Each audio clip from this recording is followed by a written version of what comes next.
Marre d'avoir des doutes. La confiance en soi.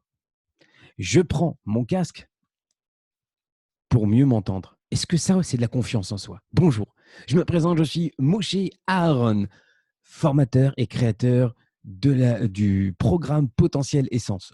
Je suis ton conseiller en épanouissement personnel et professionnel. J'aide essentiellement les femmes et en particulier toi qui es hypersensible, à avoir plus confiance en toi et surtout à te dépasser. Alors la confiance en soi, on sait très bien, c'est un sujet de plus en plus récurrent. On le trouve partout.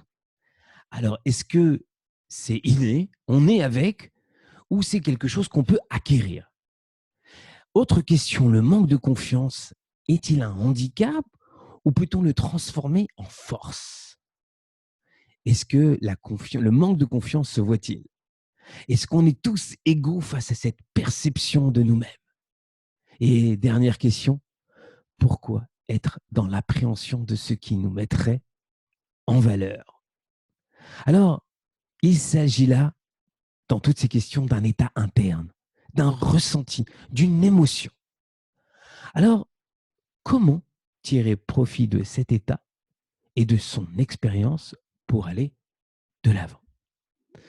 Oser être soi-même, réaliser ses projets et être à l'aise dans ses relations aux autres.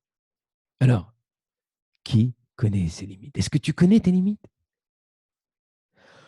On peut croire que nous avons atteint nos limites parce que ce sont celles que nous nous sommes fabriquées. Mais est-ce que c'est la réalité? On a tous des ressources qu'on ignore parce que nous n'avons pas encore découvert notre potentiel. C'est pour ça que je parlais du programme Potentiel Essentiel, parce que c'est vraiment un programme qui nous branche à notre plein potentiel. Mais on peut agir au quotidien à petits pas. Alors, c'est une vraie stratégie à mettre en place, une stratégie de changement, de développement personnel, mot à la mode, à mettre en place et de défi à soi-même. C'est un vrai effort, mais un vrai travail, il faut que ce soit récurrence et constance. Que ce soit, par exemple, pour s'exprimer, convaincre, faire passer un message, s'engager dans des projets, des présentations, se sentir bien, se sentir en lien avec soi-même et les autres. Tu sais, une hypersensibilité, un blocage, une histoire personnelle, peut-être, hein. Même si c'est dans la petite enfance que la confiance prend racine, le système et l'environnement ont une grande influence sur la perte de confiance en soi. En fait, une grande influence sur toi. Le manque de confiance en soi, il est considérablement étendu ces dernières années, notamment en entreprise. Ouais, les causes peuvent être internes ou externes. Alors, on va s'expliquer, d'accord? Celles qui se répètent sont le plus souvent la peur de la critique, la peur du regard de l'autre, en fait, le regard de l'autre, plutôt. Enfin, le jugement, quoi. La sensation de se sentir mal aimé, mal compris. Peut-être un sentiment aussi d'infériorité. Ne pas se sentir à la hauteur, ne plus croire en soi. Tout ça, c'est des choses qu'on a peut-être tous ressenties. En tout cas, moi, le premier, je l'ai ressenti. Et le truc, c'est que il faut la connaissance de soi. C'est quoi la connaissance de soi? C'est l'acceptation de qui nous sommes pour avancer et surtout nous épanouir, être libre de nos choix. Alors, c'est un processus qui demande de l'introspection, bien sûr. Comment? Ben, en identifiant ses propres mécanismes de fonctionnement, tu vas regarder comment tu fonctionnes. Tu dois découvrir tes pensées qui te limitent, ce qu'on appelle les pensées limitantes. Tu dois faire le point sur tes valeurs. Tu dois connaître les messages qui t'empêchent de progresser, celles qui sont là, les petits messages intérieurs. Et tu dois prendre conscience de ton potentiel, de tes ressources. Alors, tout ça ensemble, d'accord, une petite salade, c'est essentiel pour guider nos choix de vie personnelle et professionnelle. Et surtout, tu vas t'adapter à tes envies et à tes besoins. Et ça, c'est juste génial parce que tu vas te faire plaisir. Vivre en bonne harmonie avec soi-même, c'est pouvoir respecter ce que l'on éprouve et ressent. Tu pourras aussi faire preuve de cohérence. Le principe, c'est de garder ce qui te convient et de travailler sur ce que tu aimerais voir évoluer en toi. Tu dois apprendre à découvrir ton univers intérieur parce que ça, c'est découvrir le tout. Tout est possible. Tu vas connaître tes faiblesses, tu vas les accueillir.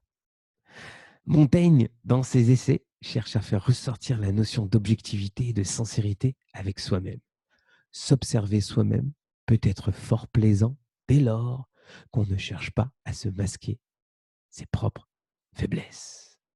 Ah! Identifier ses propres mécanismes et vouloir en changer certains qui sont contre-productifs, euh, par exemple ceux qui nous stressent, ceux qui nous servent pas à grand-chose, et aussi ceux qui contribuent à la décision.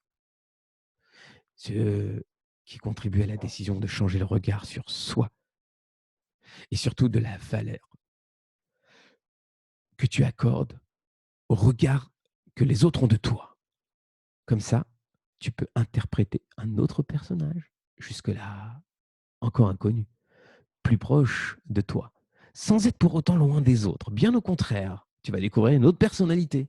Mais en fait, c'est toi. Il est impossible de décider que je ne veux plus être timide ou je ne veux plus avoir telle pensée, sans les remplacer par un autre comportement ou une pensée positive. D'accord? La nature, elle a horreur du vide. Horreur du vide. Donc, il faut remplir tout ça. Chaque personne peut décider de mettre en place des moyens pour y arriver en remplaçant les intentions négatives par des moyens d'action concrets. Parce qu'on ne parle pas dans le vide, nous.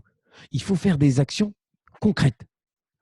Donc, en te donnant à toi-même des permissions pour dépasser certaines, on va dire, injonctions inconscientes qui t'ont été apprises quand tu étais enfant.